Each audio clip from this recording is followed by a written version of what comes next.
The Raiders just made a move that has everyone talking, and honestly, I think most people are completely missing the point. While everyone's debating whether Geno Smith is a bridge quarterback or a stopgap solution, the numbers tell a completely different story. And after diving deep into what this guy actually accomplished in Seattle, I'm starting to think Las Vegas might have just pulled off the biggest steal in recent memory. But here's what I want to know from you, and drop this in the comments. Do you think Geno Smith is being undervalued because of his age? Or are people right to be skeptical about his long-term potential? Because the more I look at this situation, the more I'm convinced we're all looking at this wrong. What's up, buddies? Welcome back. If you are new here, make sure you hit the subscribe button. We cover all Raiders news here on this channel. Let me break down what's really happening here because the narrative around Geno Smith needs a serious reality check. This isn't just about getting a decent quarterback to hold things together. This is about getting a guy who was legitimately one of the best deep ball throwers in the entire NFL over the past 3 years. Not good, not decent, one of the best. From 2022 to 2024, Geno Smith posted an 85.3 passing grade with Seattle. That's 8th in the league. His accurate throw rate was 63.5%, which ranked 9th. But here's where it gets interesting. His adjusted completion rate was 77.8%, good for 7th in the NFL. Those aren't bridge quarterback numbers. Those are legitimate starter numbers. Now, if you want to talk about what really matters for this Raiders offense, let's talk about big-time throws. Geno Smith had 95 big-time throws over those 3 years, which was 2nd in the entire league. Second, and his deep passing grade, 99.9, which was the first, not top 5, not top 3. First in the NFL. Think about what that means for this Raiders team.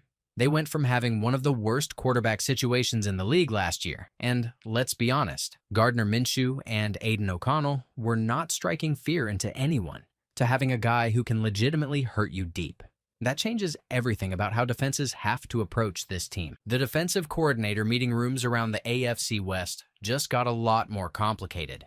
You can't stack the box against Ashton Jeanty anymore because now you have to respect what Geno can do over the top, and that's not theoretical. That's based on 3 years of him proving he can make those throws at an elite level. Here's something that really stood out to me from the research. At Tennessee, Dante Thornton Jr. averaged 25.4 yards per catch. That's not a typo. He led the nation in yards per catch and had 6 catches for 50-plus yards. Now you pair that with a quarterback who just posted a 99.9 deep passing grade, and suddenly you're looking at a connection that could be absolutely devastating.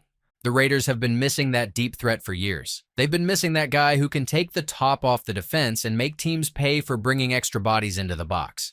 Geno Smith gives them that immediately, and he's got the track record to prove it. But let's talk about the elephant in the room because I'm not going to sit here and pretend this is perfect. Geno Smith struggles in the red zone. Last year, he threw 21 touchdowns and 15 interceptions, and a lot of those picks came when he was trying to do too much in tight spaces.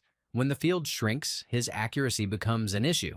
However, and this is important, he won't be carrying the same load in Las Vegas that he was in Seattle. The Seahawks were asking him to be their entire offense. The Raiders have Ashton Jeanty, who can punch in those short yardage touchdowns. They have Brock Bowers, who was already elite in the red zone as a rookie. The supporting cast is different, and that should help mask some of Geno's weaknesses. Speaking of Brock Bowers, this is where things get really interesting. Geno Smith didn't have a tight end like Bowers in Seattle. He was throwing to DK Metcalf, Tyler Lockett, and Jackson Smith-Njigba, all wide receivers. Now he's got arguably the best young tight end in the game. And historically, Geno has been effective when targeting tight ends. It just hasn't been a major part of his game plan. The fit with Pete Carroll is obvious, but it goes deeper than just familiarity. Carroll knows how to maximize Geno's strengths and minimize his weaknesses.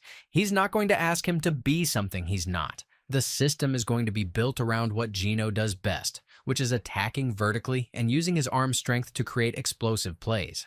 And let's talk about the division for a second, because this is where the Geno Smith acquisition really starts to make sense. Patrick Mahomes is obviously the king of the AFC West, and nobody's arguing that. Justin Herbert is clearly the second best quarterback in the division. But after that, it gets interesting. Bo Nix had a solid rookie year, but he's still a guy who's probably ranked somewhere in the 20s among NFL quarterbacks. Geno Smith is a legitimate top 12, maybe top 10 quarterback. That gap is significant. and it gives the Raiders a real advantage in 4 games right off the bat. Their 2 matchups with Denver. When you start going through the Raiders' schedule and thinking about quarterback matchups, this move starts to look even better. They're not going into games knowing they're at a disadvantage at the most important position anymore. That's been the story for years in Las Vegas, and it's finally over. The comparison to Rich Gannon that Lincoln Kennedy made is fascinating, and it's not as crazy as it sounds. Gannon was a journeyman quarterback who found his home with the Raiders later in his career and became an MVP. He was older, had bounced around, and nobody expected him to be what he became. Sound familiar? I'm not saying Geno Smith is going to win an MVP award, but the parallels are there. Both guys had talent that never quite came together early in their careers. Both found the right situation, with the right coach, at the right time. And both had the physical tools to succeed if everything else lined up. The confidence factor can't be overlooked either. For the first time in his career, Geno Smith knows he's the guy from day one. He's not fighting for a job or looking over his shoulder. Pete Carroll traded for him specifically because he believes in him. That kind of organizational support can make a huge difference for a player's performance. What really excites me about this situation is the potential for explosive plays. The Raiders have been missing those game-changing moments for years. They've been grinding out drives and hoping to avoid mistakes instead of creating plays that can flip the momentum of a game. Geno Smith brings that explosive element back to the offense. Think about it. You've got a quarterback who can push the ball downfield, a running back who can break one for 80 yards, and a tight end who can turn a 15-yard catch into a 40-yard gain. Suddenly, this offense has multiple ways to create big plays, and that's been missing from the Raiders' identity for way too long. The Chip Kelly factor is another piece that I think people are underestimating. Kelly knows how to design an offense around his players' strengths. He's not going to try to force Geno into a system that doesn't fit. He's going to build something that maximizes what Geno does best while putting the supporting cast in position to succeed. Looking at the bigger picture, this move signals something important about the Raiders' approach.